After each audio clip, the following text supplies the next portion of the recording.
Hello दोस्तों, channel पे आप सभी का स्वागत है। आज मैं आपको बताऊंगी जीवित पुत्रिका व्रत कथा। जीवित पुत्रिका व्रत कथा मैं आप लोग को आज कथा सुनाऊंगी। एक बार नैमिषारण्य के निवासी ऋषियों ने संसार के कल्याणार्थ सूत जी से पूछा, हे सूत, कराल कालिकाल में लोगों के बालक किस तरह दीर्घायु होंगे, सो कहिए।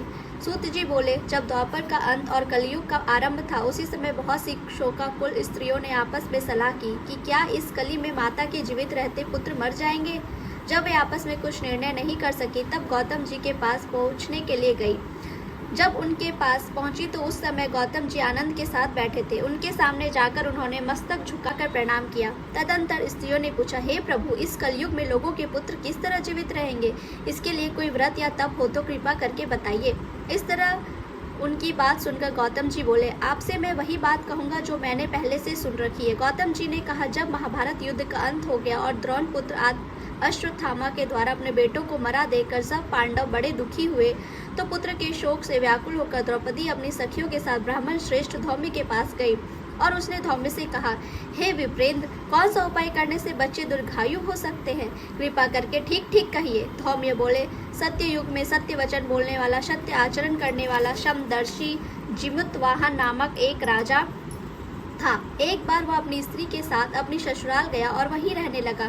एक दिन आधी रात के समय पुत्र के शोक से व्याकुल कोई स्त्री रोने लगी, क्योंकि वह अपने बेटे के दर्शन से निराश हो चुकी थी। उसका पुत्र मर चुका था। वह रोती हुई कहती थी, हाय, मुझ बूढ़ी माता के सामने मेरा बेटा मरा जा रहा है। उसका रुदन सुनकर राजा जिमुतवाहन का तो मानो हृदय विदीर्ण हो गया। वह तत्काल उस स्त्री के पास गया और उससे पूछा, तुम्हारा बेटा कैसे मरा है? बूढ़ी ने कहा, गरुड़ प्रतिदिन आकर गांव के लड़कों को खा जाता है। इस पर दयालु राजा ने कहा, माता, अब तुम रो मत, आनंद से बैठो, मैं तुम्हारे बच्चे को बचाने का यत्न करता हूँ। ऐसा कहकर राजा इस स्थान पर गया जहाँ गरुड़ आकर प्रतिदिन मांस खाया करता था। उसी समय गरुड़ भी उस पर टूट पड़ा और राजा के शरीर का मांस खाने लगा। जब अतिशय तेजस्वी गरुड़ ने राजा का बायां अंग खा लिया, तो झटपट राजा ने अपना दाहिना अंग फेर कर गरुड़ के सामने कर दिया। यह देखकर गरुड़ जी ने कहा, देव योनियों में तुम कौन हो? तुम मनुष्य तो नहीं जान पड़ते। अच्छा, अपना जन्म और कुल बताओ। पीड़ा से व्याकुल मन वाले राजा ने कहा, हे पक्षीराज, इस तरह के प्रश्न करना व्यर्थ है। तुम अपनी इच्छा भर मेरा मांस खाओ। यह सुनकर गरुड़ रुक गए और बड़े आदर से राजा के जन्म और कुल की बातें पूछने लगे। राजा ने कहा, मेरी माता का नाम है शैव्या और मेरे पिता का नाम शालिवाहन है। सूर्यवंश में मेरा जन्म हुआ है और जिमुतवाहन मेरा नाम है। राजा की दयालुता देखकर गरुड़ ने कहा, हे महाभाग, हमारे मन में जो अभिलाषा हो वह वर मांगो। राजा ने कहा, हे पक्षीराज, यदि तुम मुझे वर दे रहे हो तो वर दीजिए कि आपने अब तक जिन प्राणियों को खाया वे सब जीवित हो जाए। हे स्वामिन, अब से आप यहाँ बालकों को ना खाएं और कोई ऐसा उपाय करें कि यहाँ जो उत्पन्न हो वे लोग बहुत दिनों तक जीवित रहें।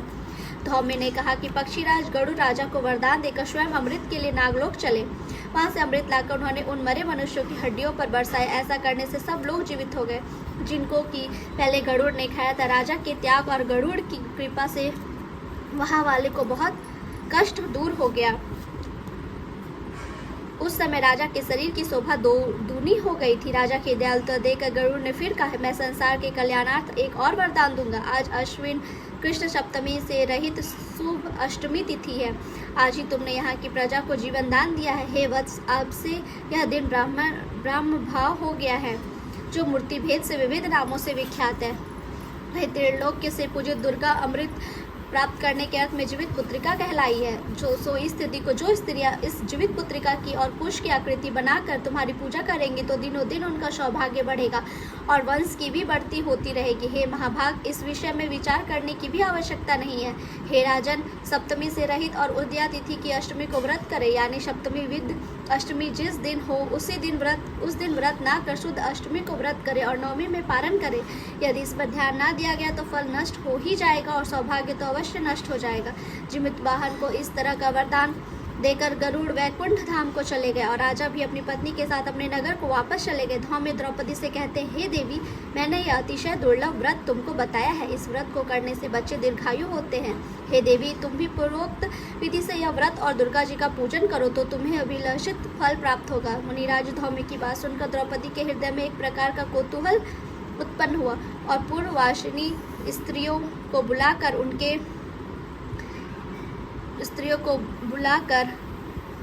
उनके साथ यह उत्तम व्रत किया। गौतम ने कहा, यह व्रत और इसके प्रभाव को किसी एक चिन्ही ने सुन लिया और अपनी सखी सियारिन को बतलाया। इसके बाद पीपल वृक्ष की शाखा पर बैठकर उस चिन्ही ने और उस वृक्ष के खोते में बैठकर सियारिन ने भी व्रत किया।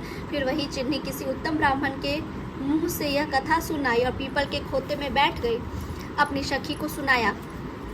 सियारिन ने आधी कथा सुनी थी कि उसे भूख लग गई और उसी समय शव से भरे हुए शमशान में पहुंची। वहां उसने इच्छा भर मांस का भोजन किया और चिन्नी बिना कुछ खाए पिए रह गई और सवेरा हो गया। सवेरे वह गौशाले में गई और वहां गौ का दूध पिया। इस तरह नवमी को उसने पारण किया। कुछ दिनों बाद वे दोनों मर गई और अयोध्या में किसी धनी व्यापारी के घर जमने संयोग से उन दोनों का जन्म एक ही घर में हुआ, जिसमें सियारिन ज्येष्ठ हुई और चिन्ही छोटी। वे दोनों सभी शुभ लक्षणों से युक्त थी, इसीलिए वह बड़ी लड़की काशीराज के और छोटी उसके मंत्री के साथ गहन प्रत्यय अग्नि के सामने विधि पूर्वक बिहाई गई। पूर्व जन्म के कर्म में फल से वह मृगनयनी रानी हुई।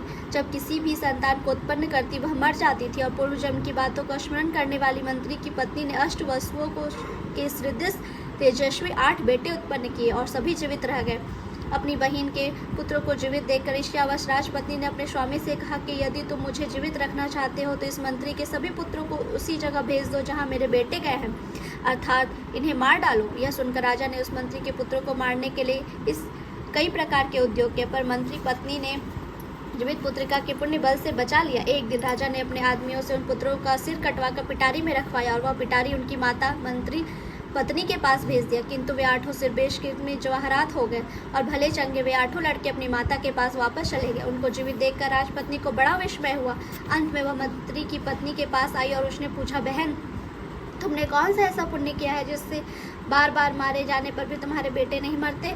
इस पर मंत्री की पत्नी ने कहा, पूर्व जन्म में मैं चिन्ही थी और तुम सियारिन। दोनों ने व्रत किया था, तुमने व्रत के नियमों का भली भांति पालन नहीं किया था और मैंने किया था। इसी दोष से हे बहन, तुम्हारे बेटे नहीं जीते हैं। और राजरानी, अब भी तुम इस जीवित पुत्र का व्रत को करो तो तुम्हारे बेटे दीर्घायु होंगे। मैं तुमसे सच सच कह रही हूँ। उसके कथानुसार रानी ने व्रत किया, तभी से उसके कई बेटे सुंदर और दीर्घायु होकर बड़े बड़े राजा हुए। सूत जी कहते हैं कि सब प्रकार का आनंद देने वाला मैंने यह दिव्य व्रत बतलाया। स्त्रियां चिरंजीवी संतान चाहती हो तो विधि पूर्वक यह व्रत करे। इति पंडित श्री देव नारायण पाठक कृत भास्कर का हिता जीवित पुत्र का व्रत कथा समाप्त। आप लोग को अच्छा लगा हो तो मेरे YouTube चैनल को लाइक करें, शेयर करें एंड सब्सक्राइब करें। धन्यवाद।